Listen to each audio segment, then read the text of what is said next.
ప్రియులు ఎప్పుడెప్పుడా అని ఎదురు చూస్తున్న ఐసీసీ ఛాంపియన్స్ ట్రోఫీ 2025 టోర్నమెంట్ ఫిబ్రవరి 19 నుంచి ప్రారంభం కానుంది. ఈ పోటీకి మొత్తం 8 జట్లు సిద్ధంగా ఉన్నాయి. ఛాంపియన్స్ ట్రోఫీకి డిపెండింగ్ ఛాంపియన్స్ పాకిస్తాన్ ఆతిథ్యం ఇస్తోంది. ఈ టోర్నమెంట్లోని మ్యాచ్లు లాహోర్, కరాచీ, రావల్పిండిలలో జరుగుతాయి. అదే సమయంలో టీమిండియా మ్యాచ్లన్నీ దుబాయ్లో జరుగుతున్నాయి.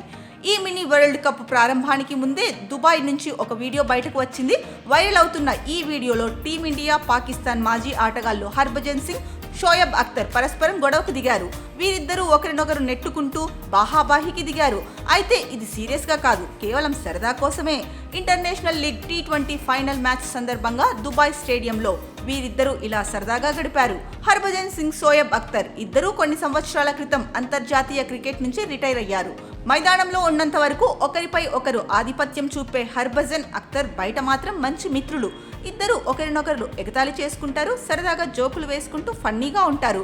ఇప్పుడు దుబాయ్లో ఈ ఇద్దరి మధ్య ఇలాంటిదే జరిగింది. T20 ఫైనల్ కోసం హర్భజన్, అఖ్తర్ ఇద్దరు దుబాయ్లో ఉన్నారు. ఒక వీడియోలో వారిద్దరూ ఒకరినొకరు సవాలు చేసుకుంటున్నట్లు కనిపిస్తోంది. హర్భజన్ చేతిలో బ్యాట్ పట్టుకొని, అఖ్తర్ బంతి పట్టుకొని కనిపించారు. ఇద్దరు ఒకరి వైపు ఒకరు దూసుకొచ్చారు. ఆ తర్వాత అఖ్తర్ బజ్జీని తోస్తాడు. బజ్జీ అఖ్తర్కి సైగ చేసి బౌలింగ్ చేయమని అడగడం ఈ వీడియోలో చూడొచ్చు. ఛాంపియన్స్ ట్రోఫీ 2025 కోసం మేము ఇలా సిద్ధమవుతున్నామని ఈ వీడియోకి క్యాప్షన్ ఇచ్చాడు అఖ్తర్. ప్రస్తుతం సోషల్ మీడియాలో ఈ వీడియో వైరల్గా మారింది. దీనిపై క్రికెట్ అభిమానులు, నెటిజన్లు క్రేజీ కామెంట్స్ చేస్తున్నారు.